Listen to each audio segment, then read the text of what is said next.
नमस्कार दोस्तों, आप सभी लोगों का आपके अपने YouTube channel science with education पर बहुत बहुत स्वागत और अभिनंदन करता हूं। आशा करते हैं आप सभी लोग स्वस्थ होंगे, मस्त होंगे और अपनी तैयारी को बहुत अच्छी तरीके से कर रहे होंगे।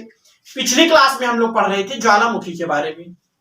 ज्वालामुखी वोल्केनो किसे कहते हैं और ज्वालामुखी क्रिया के बारे में हम लोग समझे थे। ज्वालामुखी क्रिया के कारण क्या क्या होते हैं, इन सब के बारे में हम लोग पिछली क्लास में समझे थे। जो सबसे पहले उस क्लास को नहीं देखे हैं, सबसे पहले उसको देखें, फिर इस क्लास को देखें, तभी मतलब अच्छे से समझ में आएगा।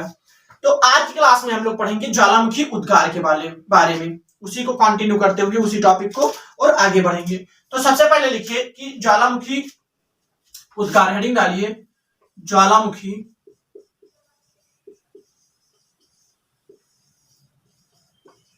ज्वालामुखी उद्गार। अब सबसे पहले समझिए कि जब ज्वालामुखी का उद्गार होता है तो 190 डीबी ध्वनि उत्पन्न होती है। डीबी का मतलब होता है डेसिबल ध्वनि, डी का मतलब होता है डेसिबल ध्वनि। तो जब मतलब ज्वालामुखी का उद्गार होता है तो 190 डीबी का ध्वनि उत्पन्न होता है। समझिएगा वो ध्यान से। जब ज्वालामुखी का उद्गार होता है तो 190 डीबी ध्वनि उत्पन्न होती है।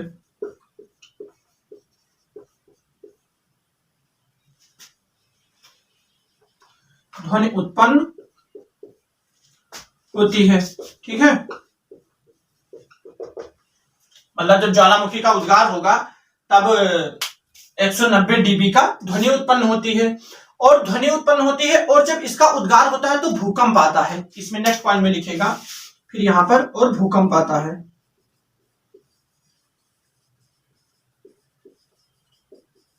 भूकंप आता है, फिर से समझिए।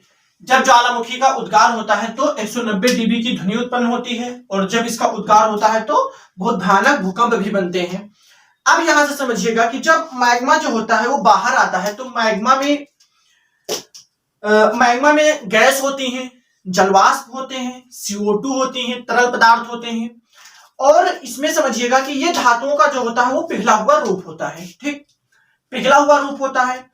और इसमें समझिएगा कि अग्निपिंड जो होती है ये मतलब गैस, जलवाष्प, CO2, तरल पदार्थ, ये जो होते हैं, ये अग्निपिंड जो होते हैं, ये सब मैग्मा जो होता है वो इन सब का मिलकर बना हुआ होता है। फिर से लिखिएगा तो समझ में आएगा कि मैग्मा जब बाहर आता है,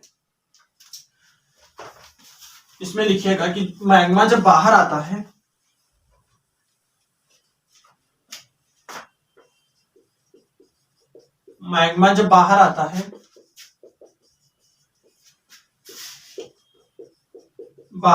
तो मैग्मा में क्या क्या होता है समझिएगा।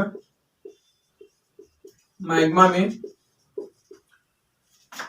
जलवाष्प,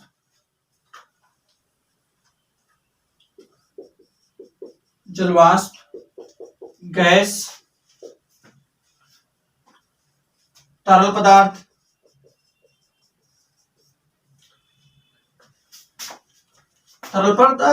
अग्निपिंड जो होता है, ये इन्हीं सब का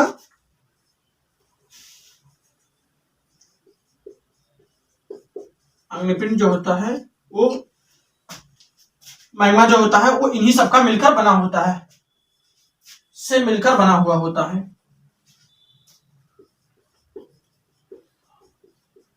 से मिलकर बना हुआ होता है। मतलब जो मैग्मा होता है, मैग्मा में जलवाष्प, गैस और तरल पदार्थ, CO2, यहां पे CO2 भी लिख लीजिएगा, CO2, अग्निपिंड जो होते हैं, इन सबसे मिलकर ये बना हुआ होता है। और अब यहां से समझिएगा कि जब मैग्मा में जब गैसों की मात्रा कम होगी तो जो मैग्मा होगा वही लावा में बदल जाता है। एक पॉइंट फिर से नोट करिए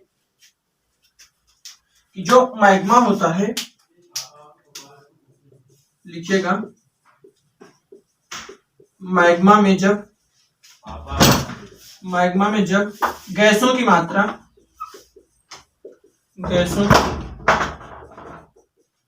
कम होती है तो यही जो मैग्मा होता है ये लावा में बदल जाता है। तो ये मैग्मा वो लावा में बदल जाता है। फिर से समझिएगा कि ज्वालामुखी का जो उद्गार होता है, मैग्मा जब बाहर आता है तो 190 डीबी की ध्वनि उत्पन्न होती है, और मैग्मा जब बाहर आता है तो मैग्मा में जलवाष्प, गैस, तरल पदार्थ CO2 अग्निपिंड से मिलकर जो मैग्मा होता है वो बना हुआ होता है। और मैग्मा में जब गैसों की मात्रा कम हो जाती है, तो ये जो मैग्मा होता है यही लावा में बदल जाता है। तो आशा करते हैं आप सभी लोग ज्वालामुखी उद्गार समझ गए होंगे।